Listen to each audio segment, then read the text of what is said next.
Hey everybody, and welcome back to Exercise of the Day with Genesis Health Clubs. I'm here with Andy Held, and yours truly, Ben Heithoff. We're some of our genesisgo virtual coaches, and we're going to go over the lunge and some lunge progressions today. We know a lot of you are at home and doing at-home exercises. Again, we want to make sure you're getting the most out of those by doing them correctly, and not injuring yourself, but also maximizing the exercise. So, first we're going to start with the lunge. Andy, you're going to demonstrate your facing forward. We're going to talk about ankle positioning and knee positioning. Now, when I see a lot of people start doing lunges, they get into this like wide stance when they go back into a lunge. They end up creating a little bit more torque on that. See how the knee's coming inward? We want to avoid that. So you want to keep that. Basically, your feet should be under your center of gravity is what it comes to. So much better position there for me. You'll notice the knee is tracking over where the toes are at. Now, he does have a positive shin angle, but he's not lifting his heel up. Let's turn sideways and show them that. So again, a common one, you see how that heel lifts up. You see that if your stride is too short, or if someone doesn't have proper ankle mobility, or just if there's some other technique things we'll get into here in a minute with it. So let's go and go into, we're going to do reverse forward and walking lunges, and we do this order on purpose. It's a lot easier to master a reverse lunge before you do a forward lunge and before you do a walking lunge. So let's start with that. I'm going to have Andy start on the front side of the mat here, and he's going to go into a reverse lunge. And one thing I want you to notice, watch his chest angle and his shin angle. His core is nice and engaged. There's no rounding in the back. It's nice and flat. He's got a good shin angle here, but it's not like his knees shooting forward. Even pressure through the heel and through his big toe and pinky toe, and he's going to drive all the way back forward so his feet are standing. I love it because it puts a lot of force on that front leg. And now we're going to go to a forward lunge. Similar concept, we're just changing our angle and how we're going. Now, one big thing to this is we see a lot of people, I'm going to have him demonstrate it wrong first. Okay, this is what not to do. So he's going to slam his knee going forward as he goes into this forward lunge, and not control the movement. So we want to A, control the movement, and 2, we want to make sure our pressure is evenly distributed. He's going to take a nice big step, and he's going to go down from there.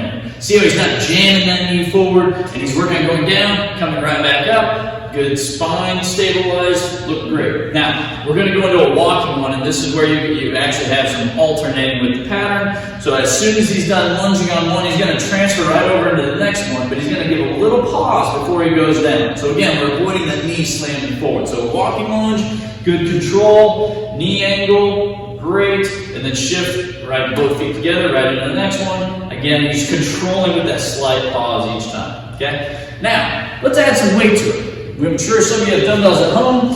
Same process with this one. But what we're going to start with is I'm going to have him do just a backward lunge here with both dumbbells. Notice his arms are nice and locked. They aren't swaying or swinging.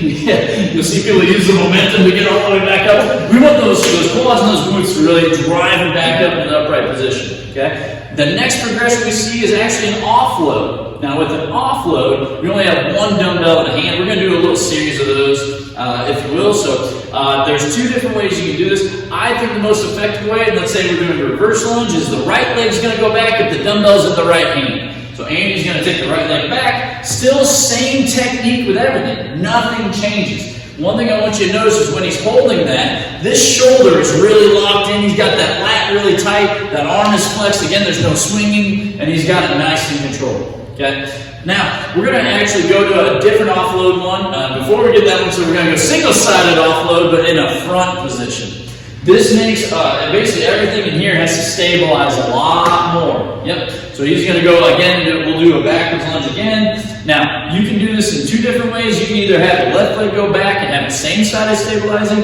I still think it's easier to have the right leg go back when this side is stabilizing, much similar to if you were going to throw a baseball, you would step forward with the left foot and throw with the right. Very contralateral in the movement pattern, a lot stabilizing, knee tracking right, looks really, really good. Okay? Now from there, we're going to use both dumbbells. I'm going to show you kind of what happens when you use both dumbbells in that front load position. The tendency of people with this one is to stay really vertical with the torso. You want to really keep the dumbbells in that nice, flat, even, plane, neutral position with the wrists. And as you go down into it, he's going to go into his lunge. And you can tell, again, same angles. He's not dipping over or leaning forward, and he's keeping those elbows nice and high so those dumbbells are nice and even and parallel with the floor. And he's going to drive back up. Got it down, looks great. Now for the hardest of all the progressions, this is hardest not necessarily for the load on the legs, but for the amount of stability, amount of joints involved. And that's an overhead lunge, okay? So we're gonna take both dumbbells here. He's gonna go to an overhead position. Before you start, rib cage should flare down, engaged on the front side, and you actually want to retract your scapula and lock those lats and shoulders nice and tight. And from there, similar technique, drop down into your lunge, controlling off the front legs, similar angles, drive through the heel, and back up. Now you can also do this one with one arm as well. So we'll drop. Andy's getting a workout today. This is great. So we're going to go one arm, and then same concept of whatever arm is up, we're going to have that leg go back, so arm is nice and locked. He's got that lat engaged, and he's pushing through the front heel, knee angle, looks really, really good, okay?